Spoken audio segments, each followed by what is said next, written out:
Polythéisme grec, mode d'emploi. Aujourd'hui, Dieu grec ou Dieu des Grecs, partie 2. La semaine dernière, nous avons analysé la portée de la qualité de grec attribuée aux dieux dans certains des discours rapportés par Hérodote. De même, souvenez-vous, que la place des éléments religieux dans la définition qu'Hérodote donnait de l'hellénikon, c'est-à-dire ce que j'ai traduit par grécité. Le dossier que j'ai présenté donc à la fin de la leçon de la semaine dernière est celui du sanctuaire de l'Emporion, donc du comptoir commercial de Naucratis, qu'Hérodote appelle l'Hellénion. Nous avons donc vu ensemble à cette occasion que certains tessons de céramique mis au jour à Naucratis portaient des fragments de dédicaces aux dieux des Grecs. Et j'avais terminé donc le cours de la semaine dernière en évoquant un passage de Pausanias que je vous remets sous les yeux, qui bien des siècles après Hérodote et les tessons de l'Hellénion, puisque les tessons étaient datés à l'entour du 5e, 4e siècle avant notre ère. Donc Pausanias, qui bien des siècles après Hérodote, décrit un sanctuaire messénien. Donc nous sommes dans le sud-ouest du Péloponnèse, un sanctuaire messénien où sont honorés les dieux que reconnaissent les Grecs.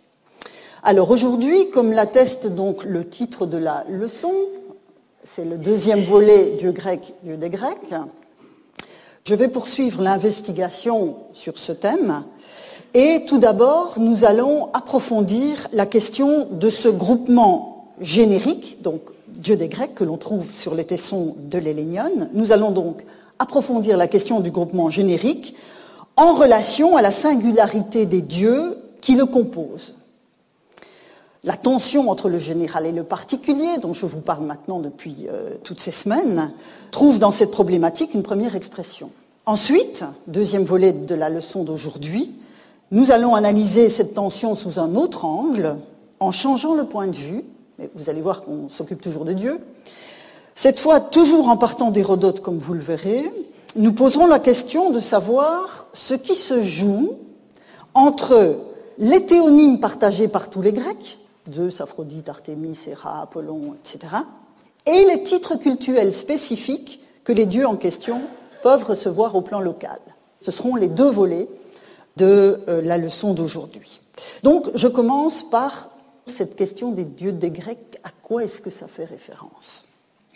Alors, pour répondre à cette question, je vais vous soumettre un parallèle qui est le cas des 12 dieux que nous avons déjà vu passer très rapidement précédemment, puisque je vous avais mis sous les yeux ce passage du livre 2, chapitre 4, où Hérodote nous disait que les Égyptiens, les premiers, donc, firent usage de surnoms pour 12 dieux et que les Grecs les ont adoptés. Donc on avait déjà vu passer cette catégorie que sont les 12 dieux. Alors, je laisse évidemment de côté la perspective diffusionniste extrêmement contestable qu'Hérodote a empruntée aux prêtres égyptiens, mais ce qui m'intéresse dans ce constat, c'est qu'il atteste l'existence à son époque, donc au 5e siècle, d'une sorte de panthéon condensé sous la forme de 12 dieux. Alors sur ce sujet, Stella Iorgudi a écrit 2 articles qui restent à mon sens ce qu'on a écrit de meilleur sur le sujet. Et je voudrais partager avec vous les conclusions importantes qui se dégagent de ces 2 articles.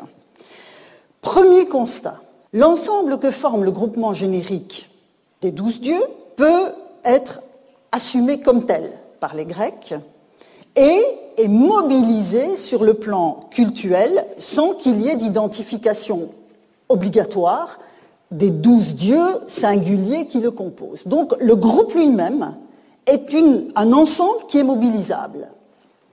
Deuxième constat, quand une identification des dieux singuliers intervient, car ça arrive, cette identification est à géométrie variable selon les lieux.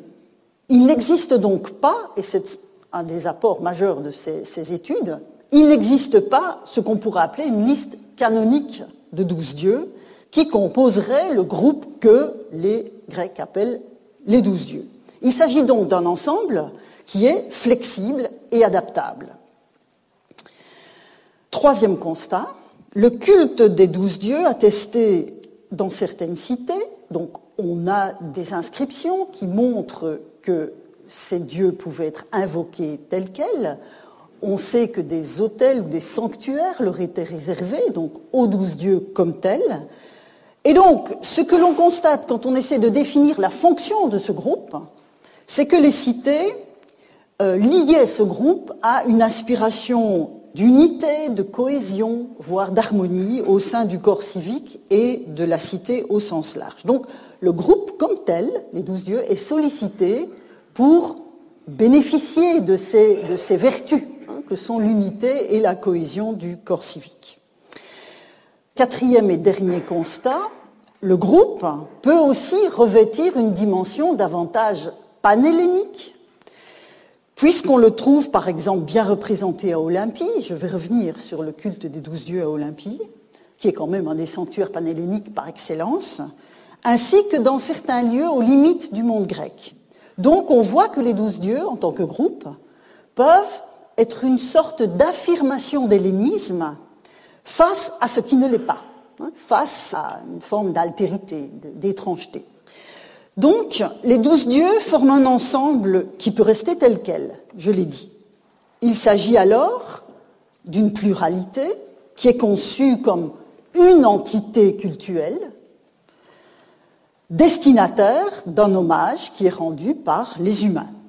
Et en honorant les 12 dieux comme entité, les humains en question mobilisent des compétences qui sont portées par le groupe en tant que tel. Je viens d'évoquer l'unité, la cohésion, l'harmonie.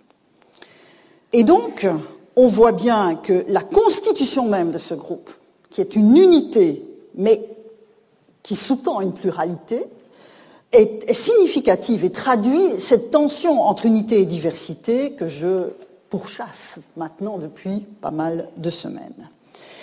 Mais donc, comme je l'ai dit et je le répète, ce groupe est également susceptible, dans des contextes déterminés, de se déployer en 12 dieux distincts en fonction du contexte qui les identifie. Donc, après cette incursion dans l'approfondissement de ce que l'on peut dire des 12 dieux, qui est un beau parallèle pour ma problématique d'aujourd'hui, j'en reviens aux dieux grecs. Alors, Dieu grec, Dieu des Grecs, le titre de la leçon. Je vous remets sous les yeux des données que nous avons analysées la semaine dernière. Donc, ces différents passages du livre 5 et du livre 9 d'Hérodote, où on a vu surgir ces invocations de dieux grecs, de dieux qualifiés de grecs, mais aussi les dieux des Grecs. Donc, d'un côté, on a les dieux grecs dans les différents passages d'Hérodote, de l'autre, les dieux des Grecs, honorés dans l'Hélénion de Naucratis. Alors, dans le cas des discours prononcés sur l'arrière-plan des guerres médiques, cette série d'éléments, le cas est entendu. L'emphase rhétorique, on l'a vu, conduit à invoquer les dieux partagés par les Grecs face aux barbares. Mais l'existence même de l'Hélénion de Naucratis et les dédicaces aux dieux des Grecs attestent la consistance potentiellement cultuelle de la notion. On voit bien qu'on doit se réfréner face à l'envie d'en faire purement un produit rhétorique. Ici, nous avons des effets concrets de cette catégorie que peuvent être les dieux des Grecs. Alors, comme les 12 dieux que j'ai convoqués à titre de parallèle, les dieux des Grecs forment donc une collectivité qui s'exprime dans le pluriel de leur nom. En contexte cultuel, la démarche dédicatoire à leur égard peut s'adresser à l'entité que forme l'ensemble lui-même, on le voit ici, puisque une dédicace est une démarche rituelle, cultuelle. Et donc la démarche peut s'adresser au groupe ou à des dieux singuliers dont on estime qu'ils font partie du groupe en question. Malheureusement, et je vous renvoie à ce que je vous ai dit la semaine dernière, malheureusement, comme on l'a vu, la topographie exacte des sanctuaires de Naucratis est extrêmement difficile, voire impossible à reconstituer. Je vous ai dit la semaine dernière, je ne vous montre pas de plan, ça ne sert à rien, parce que l'incertitude est trop grande et le plan, finalement, risque de donner l'impression qu'on y voit clair alors que ce n'est pas le cas. Donc, la topographie exacte des sanctuaires est extrêmement difficile, voire impossible à reconstituer. Et donc, toutes ces dédicaces à des dieux particuliers dont nous avons parlé, Il est évidemment difficile de savoir si elles provenaient de l'Hélénion lui-même ou de sanctuaires particuliers dont on sait qu'ils existaient, qu'ils s'élevaient aussi à Naucratis. Quoi qu'il en soit, le parallèle des 12 dieux, que je viens de mobiliser, atteste que la juxtaposition donc, entre une entité plurielle et une pluralité d'entités, ici je joue sur les mots évidemment, mais ce n'est pas un jeu gratuit, l'entité plurielle, c'est-à-dire un singulier collectif, ou une pluralité d'entités, c'est-à-dire les éléments qui le composent potentiellement. Donc cette juxtaposition est activable et que les dieux des Grecs sont potentiellement singularisables, si vous me permettez ce néologisme, mais selon une arithmétique évidemment dont le détail n'est pas perceptible au même titre que les 12 dieux, c'est une évidence, évidemment les 12 dieux on sait qu'ils sont 12. Les dieux des Grecs, ça reste évidemment indéterminé. Donc, quelle qu'a été la topographie de l'Hélénion, ces dieux des Grecs invoqués dans nombre de dédicaces doivent avoir été ressentis à la fois comme les dieux de l'Hélénion, c'est-à-dire les dieux singuliers honorés dans ce sanctuaire particulier de Naucratis, mais aussi comme une représentation générique de dieux protégeant les Grecs dans un contexte égyptien. Et vous voyez que la même tension que j'ai soulignée avec les 12 dieux grâce aux analyses de Stella Yurgudi sur aussi cette dimension panhellénique d'affirmation de la grécité en contexte différent, un contexte non grec, aux marges, aux limites, on retrouve évidemment cette dimension pour les dieux des Grecs ici à Naucratis. Et donc, si je parle d'une représentation générique, il ne s'agit pas pour autant d'une abstraction. J'insiste sur ce point, comme pourrait le laisser entendre la rhétorique des discours. C'est une réalité cultuelle concrète à laquelle on a affaire et ces dédicaces ici en témoignent.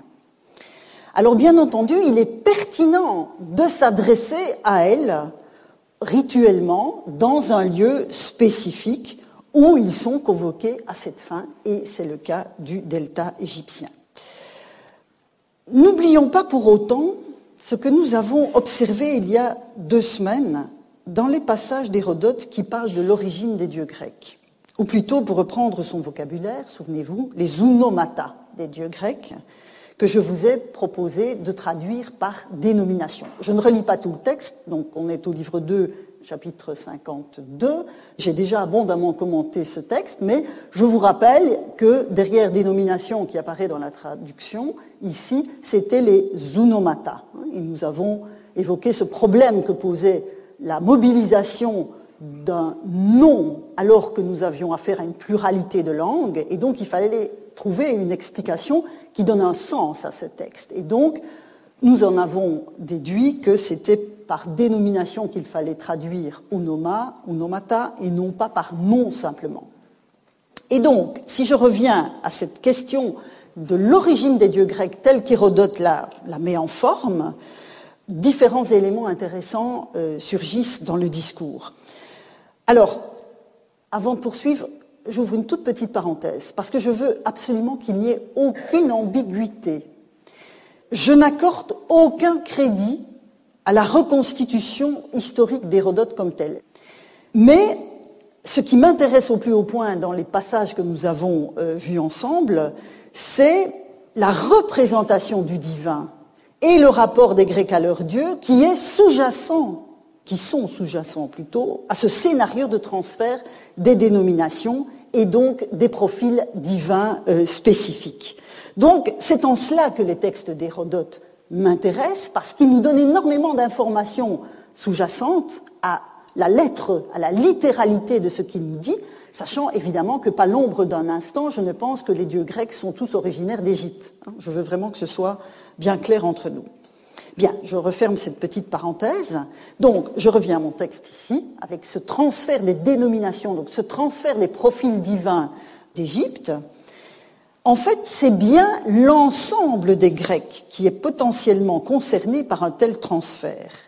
Que ce soit les dieux venus d'Égypte, ou, souvenez-vous, le Poséidon venu de Libye, ou encore un Dionysos dont Hérodote nous disait que Mélampous en avait donné la connaissance aux Grecs, tous ces cas sont associés à une réception par les Grecs eux-mêmes, la totalité des Grecs, enfin les Pélages et puis les Grecs. Et dans le cas de Dionysos, non seulement c'est la dénomination de Dionysos qui va être acquise par les Grecs, mais aussi une série de rituels, dont la procession du phallus, et puis d'autres choses encore. Donc, Hérodote ne se situe pas dans un registre qui serait purement intellectuel. Un dieu n'est pas une entité théorique ou purement poétique. Car quand les poètes entrent en scène, et c'était la dernière étape du parcours historique d'Hérodote, quand les poètes entrent en scène, et notamment Hésiode et Homère, qui vont donner une théogonie, des surnoms, des honneurs, des compétences et des figures aux dieux, quand ils entrent en scène, ils affinent la représentation que les Grecs se faisaient de leurs dieux, mais sans les constituer pour autant en figures désincarnées. Hérodote n'opère pas de distinction entre les dieux dont les poètes se saisissent, ici Homère et Hésiode, et ceux auxquels sur le sol grec on adresse des prières et des sacrifices depuis le temps des Pélages, dans sa reconstitution.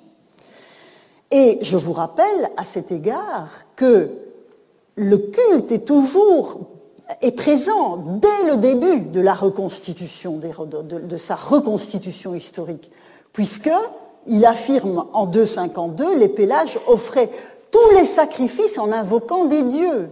Donc l'enjeu de tout ce déploiement, c'est le culte qui est rendu aux dieux. Il ne faut pas perdre cette notion de vue. Et si j'insiste sur ce point, que je déduis donc des développements de l'enquête d'Hérodote, c'est parce que le débat est largement ouvert dans la communauté de ceux qui étudient la religion grecque antique, en une alternative que je vous soumets. Donc il y a deux propositions. Soit la notion même de dieu grec est un arrière-plan purement rhétorique, voire poétique, sans relation avec la diversité des pratiques au plan local, et donc les dieux communs à tous les Grecs seraient un leurre, en dehors des sanctuaires partagés à grande échelle comme Olympie, voire comme Naucratis.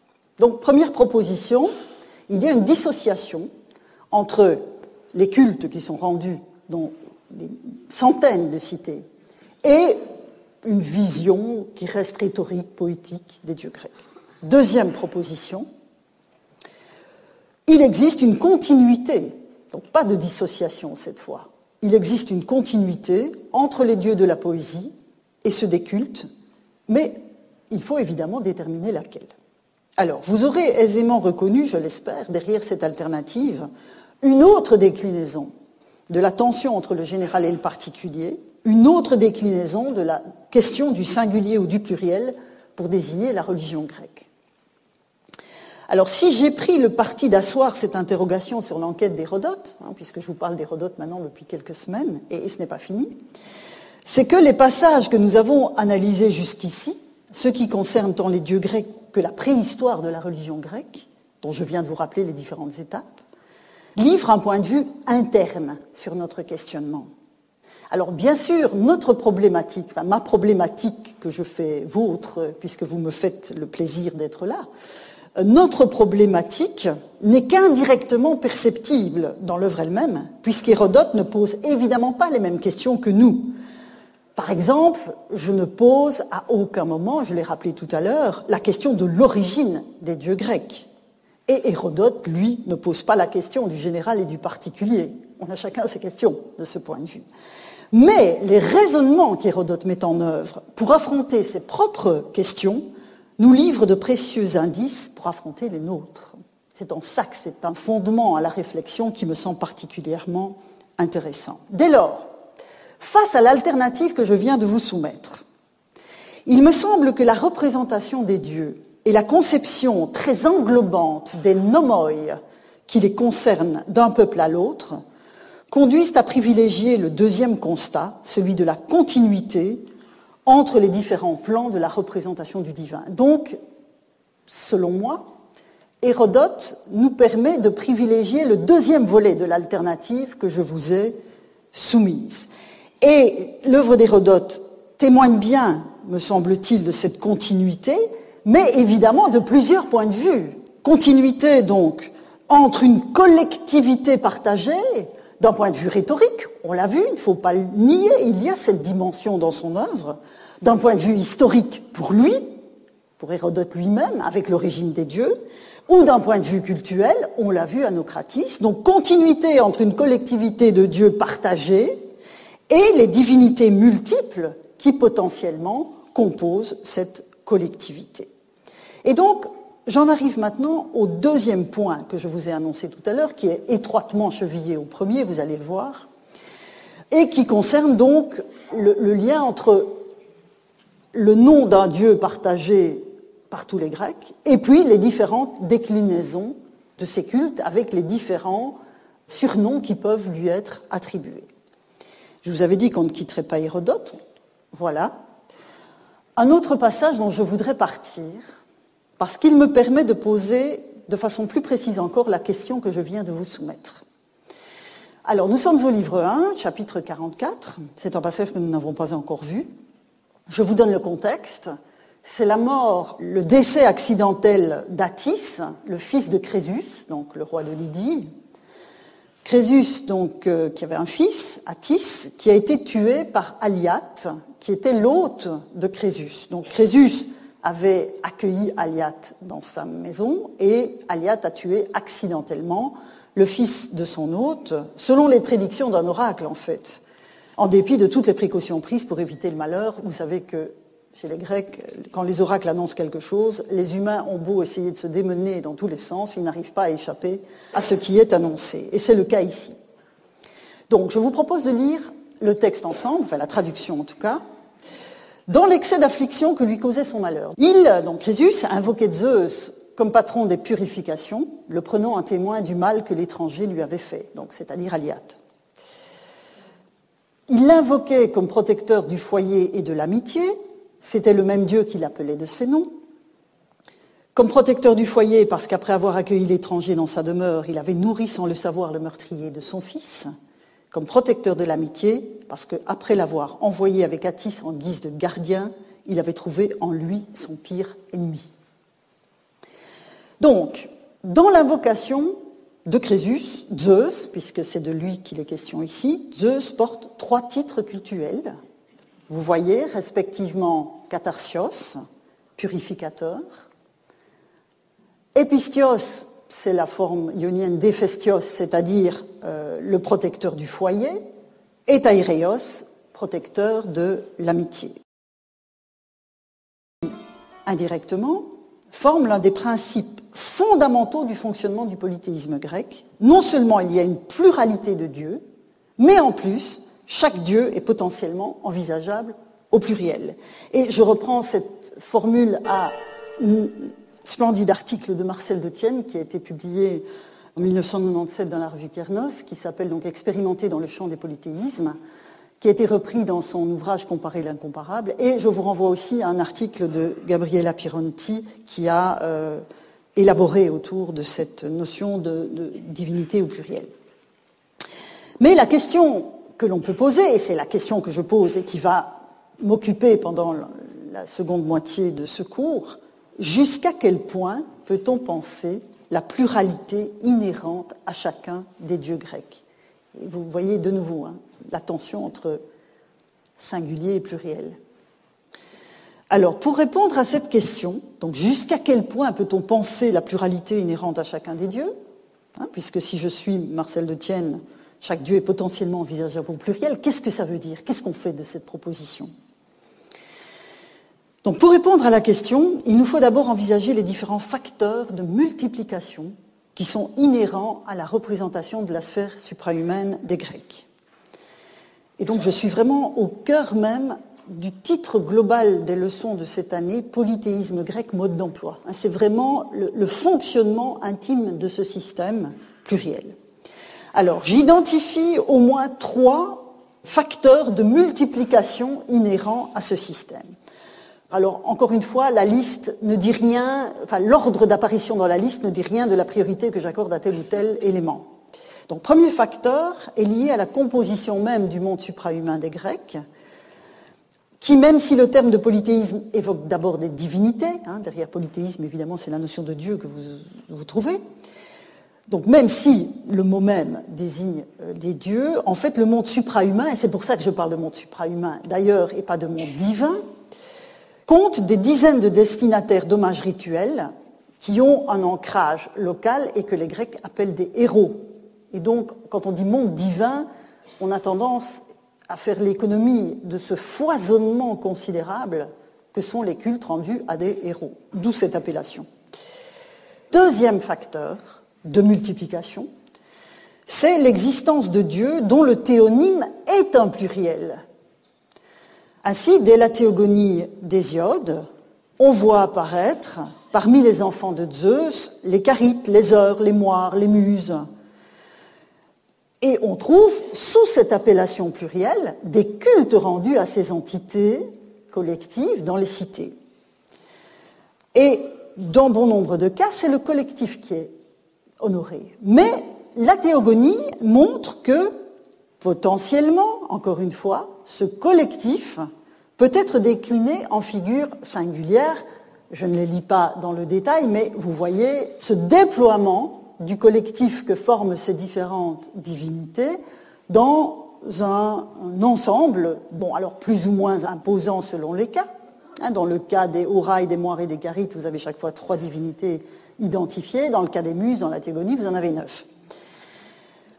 Alors, ce constat doit évidemment vous rappeler ce que nous avons vu en début de cours, ici, du profil des 12 dieux. Un théonyme collectif pluriel qui peut ou non se décliner en différents composants, à ceci près que, évidemment, dans le cas des 12 dieux, je le répète, en dépit de l'évidence que j'affirme de cette manière, le nombre est évidemment fixe. Dans le cas des 12 dieux, ils sont 12. Ce qui n'est pas forcément le cas des collectifs féminins dans leur version hésiodique. Donc, je prends l'exemple des Charites. Dans la théogonie d'Hésiode, chez Hésiode, on a Aglaé, Euphrosine et Thalie, on en a 3. Quand Pausanias visite la cité de Sparte, il en trouve 2. Donc, c'est un culte des Charites. Et puis, quand il les détermine, quand il les définit, quand il les singularise, ce sont Cléta et Phaène. Et à Athènes, quand il parle des Charites à Athènes, il identifie Oxo et Hégémonée. Donc, chaque fois 2. Avant, nous dit-il que tous les Grecs, en fait, n'honorent 3 Charites, à l'exemple de ce qui se faisait en Béotie. Pour asseoir encore plus fermement mon propos, je reviendrai à l'exemple des 12 dieux. Et plus précisément encore, les 12 dieux, je vous l'avais annoncé tout à l'heure, qui sont honorés dans le sanctuaire panhellénique d'Olympie. En effet, une glose à un verre de Pindare nous apprend que les 12 dieux d'Olympie étaient en fait identifiés 2 par 2, par couple, enfin par paire, disons plutôt, par paire, chaque paire étant honorée sur un autel particulier. Et donc, je vous mets sous les yeux les 6 paires qui forment l'ensemble que sont les 12 dieux à Olympie, et vous voyez Zeus, Olympios et Poséidon, Héra et Athéna, Hermès et Apollon, les Charites et Dionysos, Artémis et l'Alphée, donc c'est le fleuve local, Chronos et Rhea. Et cette glose est confirmée par la visite que Pausanias fait dans le sanctuaire d'Olympie au IIe siècle de notre ère, puisqu'il verra à peu près tous ces autels-là, dont celui de Dionysos et des Charites en commun, parce que c'est celui-là, évidemment, qui m'intéresse. Et donc, ce petit schéma atteste clairement que dans le groupe des 12, les Charites, pourtant au pluriel, correspondent à une entité divine. Alors, évidemment, c'est un point fondamental, puisqu'on a 12 dieux, ça dit 12, ils savent compter. Mais ici, vous avez cette entité collective singulière que sont les Charites, qui vaut 1 dans la somme des 12 dieux. Donc, deuxième facteur de multiplication, ces divinités dont le théonyme est au pluriel. Le troisième facteur de multiplication qui m'intéresse tout particulièrement ici nous ramène au texte d'Hérodote et à la question donc, du meurtre du fils de Crésus et de l'invocation à Zeus que Crésus hurle dans sa douleur. Dans ce texte, comme d'ailleurs dans la composition des 12 dieux d'Olympie, le nom de Zeus est affecté d'une épithète. Ici, c'est Olympios. Ici, il y en a 3, Katarsios, Epistios, Héphaïstos et Étaireios. Alors, dans le jargon des historiens de la religion grecque, on désigne une telle qualification sous le nom d'épiclèse. Alors, ne cherchez pas dans les dictionnaires, vous ne le trouverez pas. Il s'agit en fait de la francisation du grec épiklésis, qui renvoie donc au verbe épikaleo.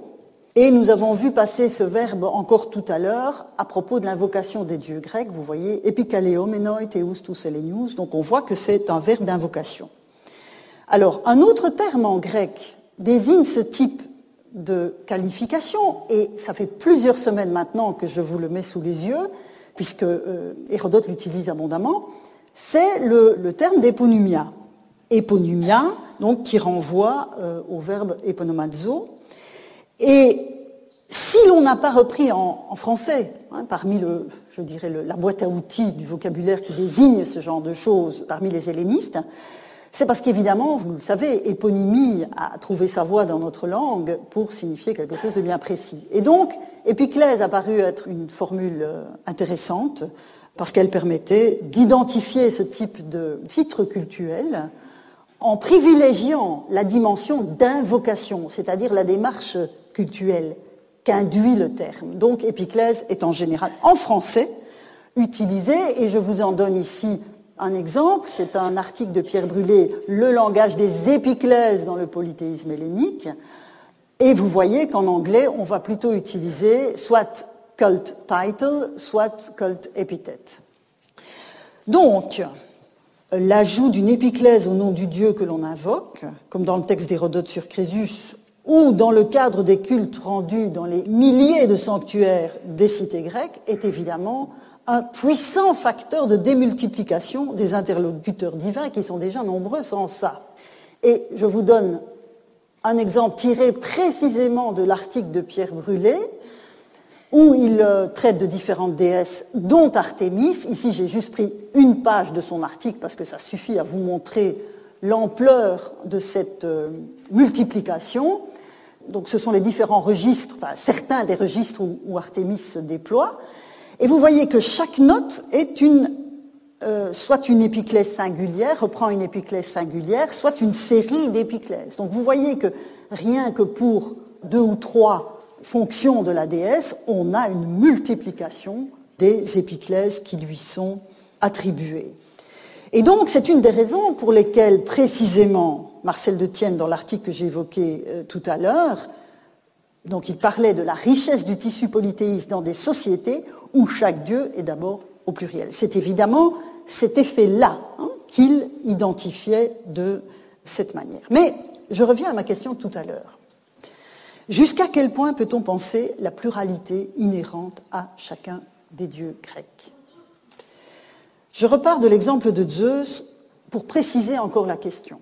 Quel lien est-on en droit d'opérer entre le Zeus de l'Iliade ou celui de la Théogonie, le maître de l'Olympe, le père des dieux et des hommes, ou le Zeus dont Hérodote se sert, on l'a vu précédemment, pour traduire le dieu Amon des Égyptiens, ou l'Ahura Mazda des Perses.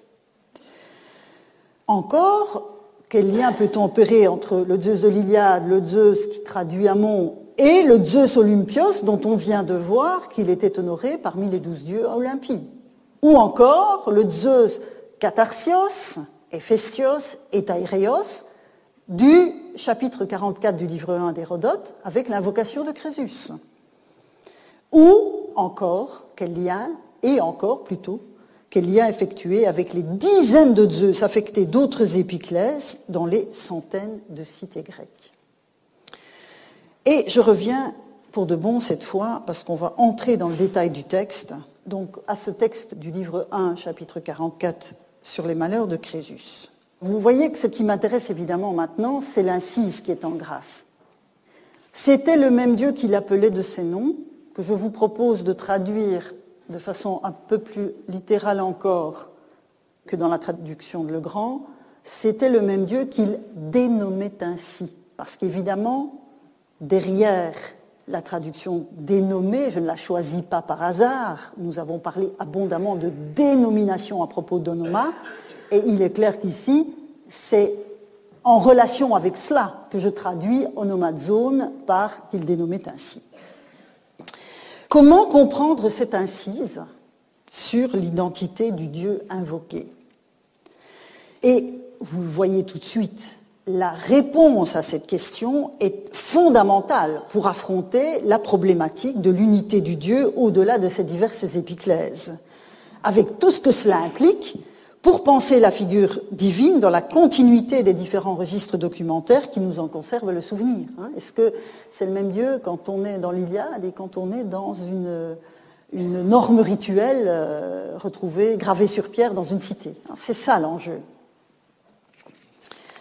Pour faciliter la compréhension du passage, je vais vous en présenter les différentes articulations. Alors j'ai essayé, pour ceux d'entre vous qui ne sont pas nécessairement familiers avec le grec, de reporter cette articulation aussi dans la traduction. Donc en principe, la traduction doit vous permettre de suivre l'analyse que je vais vous livrer.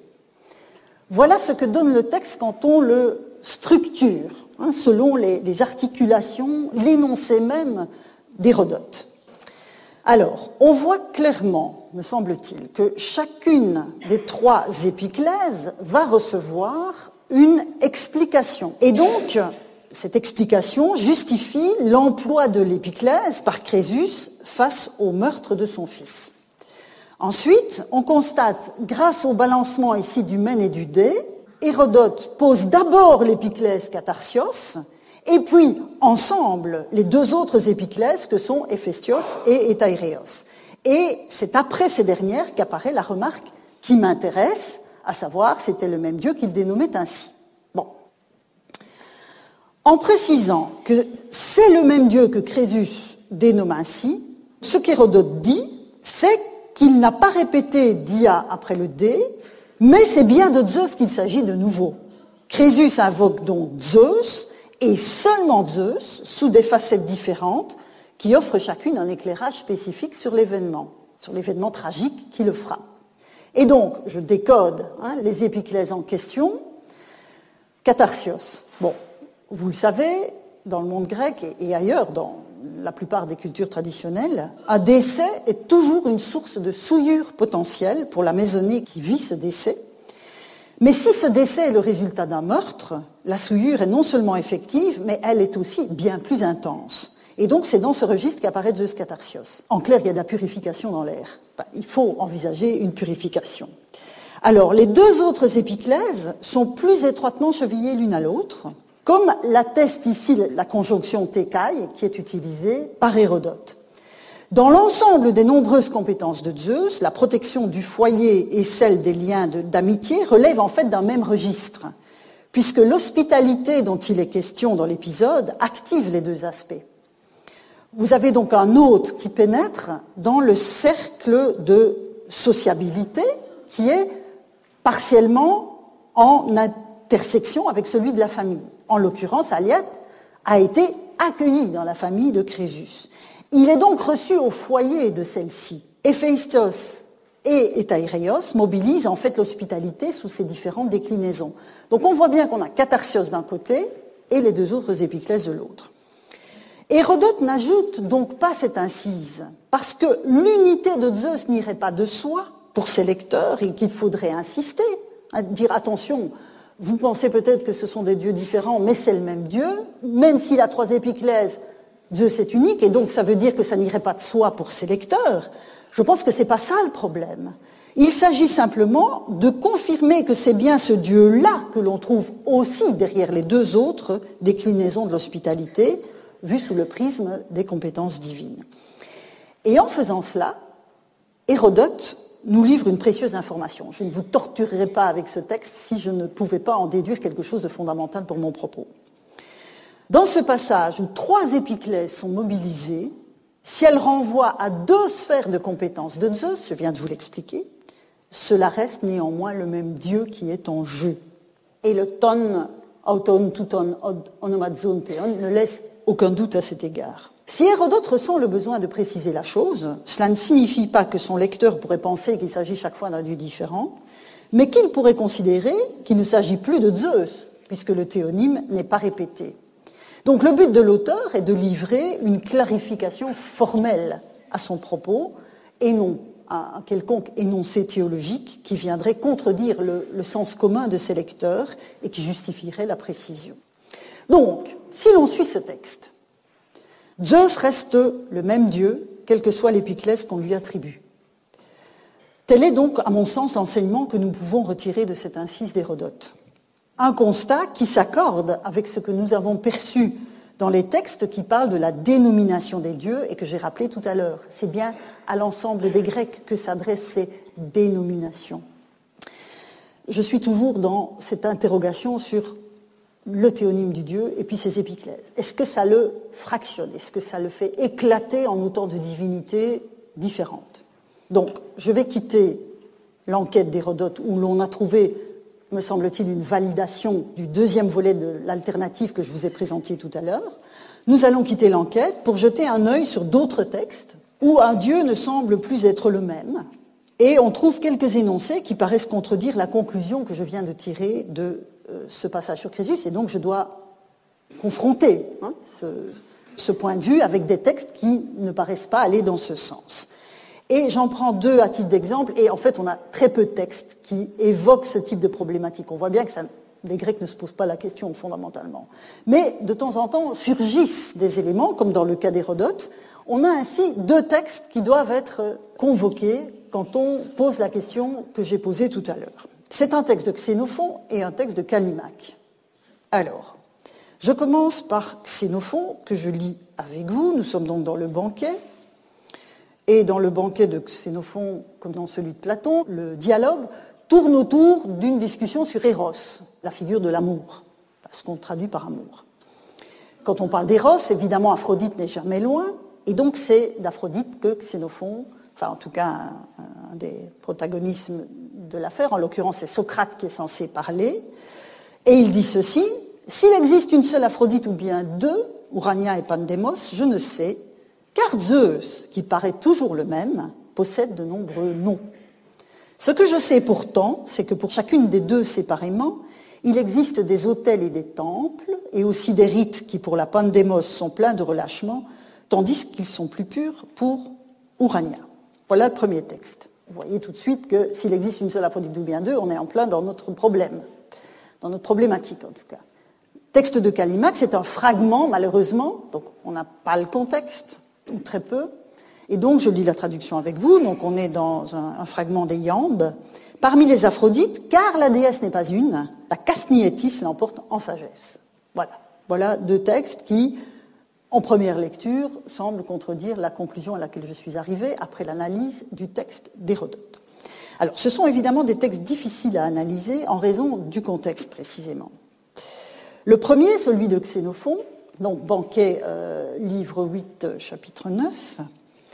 Le premier texte est placé par Xénophon dans la bouche donc, de Socrate qui parle d'Eros, je vous l'ai dit, et il y a évidemment toute une rhétorique qui est mobilisée, qui va opérer une opposition factice entre deux aspects de la déesse Aphrodite pour les besoins de la démonstration philosophique.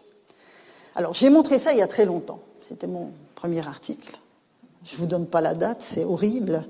Donc, comme je l'ai montré il y a très longtemps, il n'y a en fait pas d'opposition particulière des rituels réservés à l'Aphrodite Urania et l'Aphrodite Pandémos à Athènes. En revanche, il est vrai que l'on peut identifier, ne fût-ce qu'à Athènes, où Socrate est censé parler, des sanctuaires distincts associés à l'une et l'autre épiclèse. Il y a un sanctuaire d'Aphrodite Urania, il y a un sanctuaire d'Aphrodite Pandémos, mais ça n'a rien d'exceptionnel en soi. C'est même un des principes fondamentaux de l'hommage rendu aux dieux des cités, comme je l'ai indiqué tout à l'heure à propos de l'Artémis, tel que Pierre Brulé l'avait déployé dans toutes ses épiclèses. Donc, ce qui est important dans le passage de Xénophon, en fait, fondamentalement, c'est ce qu'il dit à propos de Zeus.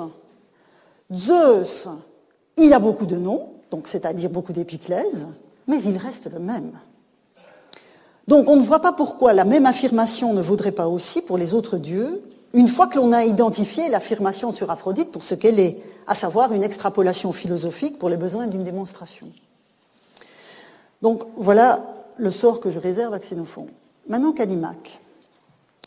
Donc il s'agit d'un fragment, ce qui en rend l'interprétation très délicate. Ce qui s'y joue, c'est la mise en perspective de l'Aphrodite d'Aspendos, donc qui est une cité d'Asie mineure, qui reçoit, donc, nous dit Strabon, qui cite une partie de ce fragment, l'Aphrodite d'Aspendos, qui porte donc l'épiclèse de Castietis, reçoit en fait des sacrifices de porc. Et elle semble, dans le discours de Strabon et donc dans l'arrière-plan des vers de Callimaque, être la seule à accepter ce type de sacrifice. Donc les autres Aphrodites, si on croit nos auteurs, refuseraient le sacrifice des porcs. Et donc, témoignant donc de ce fait d'une plus grande sagesse. Bon. Or, par ailleurs, dans son hymne à Artémis, le même Callimaque montre Artémis encore enfant, qui réclame à son père, donc Zeus, de lui accorder de porter de nombreux noms. La polyonymie, en fait, chez Callimaque lui-même, est un indicateur de puissance. Et il est intéressant de noter que dans les décomptes que l'on peut faire des épiclèses des uns et des autres dieux, Zeus se taille en général la part du lion. Or, en termes de puissance, Zeus est évidemment bien placé. Et sur ce point, je ne tire pas cela de rien. Je vous renvoie à une très belle thèse qui a été soutenue à Rennes il y a quelques années, celle de Sylvain Le Breton, qui s'appelait justement Surnommé de Zeus, et qui a ouvert les yeux à tous les membres de son jury sur la polyonymie extraordinaire attachée à Zeus. Donc, je reviens à Callimaque.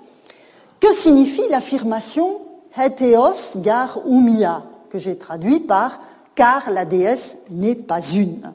Alors, si les dieux sont des personnes, comme les pauvres humains limités que nous sommes, il y a évidemment là un puissant facteur d'atomisation et de fragmentation. Et pour aller plus loin dans mon argumentation, permettez-moi d'invoquer une analogie. Vous prenez tous les hommes qui s'appellent Jean en France, en Belgique aussi d'ailleurs. Leur nom de famille atteste qu'ils sont des milliers de personnes différentes. Mais le monde des dieux grecs, n'est pas fait de personnes comme le sont les gens français ou belges. Ainsi que l'a affirmé Jean-Pierre Vernant il y a déjà longtemps, les dieux sont des puissances et non des personnes. C'est-à-dire, avant tout, des entités dont les humains attendent qu'elles déploient leur pouvoir spécifique à leur bénéfice. Une fois que l'on a admis cette proposition, et je vais l'argumenter encore davantage, l'affirmation de Callimaque, Hétéos gar oumia, prend une toute autre dimension. Et ce sont les multiples aspects de la puissance divine qu'est Aphrodite qui sont ainsi ramassés par la vertu d'un vers iambique. Il n'y aurait aucun intérêt à chercher à quel profil, fût-il complexe, correspondent tous les hommes appelés Jean en France ou en Belgique, au prétexte qu'ils s'appellent Jean. Par contre, il y a une légitimité certaine à chercher le profil, fût-il complexe, de la puissance divine que les Grecs appellent Aphrodite ou Artémis ou Zeus, etc. Il s'agit alors de comprendre ce à quoi correspondait le nom même de cette puissance, articulée à toutes les autres puissances du panthéon grec et elle-même déclinée en une pluralité d'aspects dans la pluralité des dieux où elle recevait un culte dans le monde grec, mais aussi dans les vers des poètes qui la célébraient et dans l'iconographie qui la représentait. C'est en tout cas le pari que j'ai fait il y a très longtemps, notamment dans des travaux menés en collaboration avec ma collègue Gabriella Pironti et auxquels je n'ai jusqu'ici pas trouvé de raison de renoncer. Les gens français et belges sont des personnes. Les Aphrodites grecques, au sens de toutes les figures de la déesse honorée dans ces communautés singulières comme la Castietis de Callimaque, l'Urania d'Athènes, la Pandémos, mais aussi la déesse qui est blessée par Diomède au chant 5 de l'Iliade, tous ces aspects sont une puissance divine.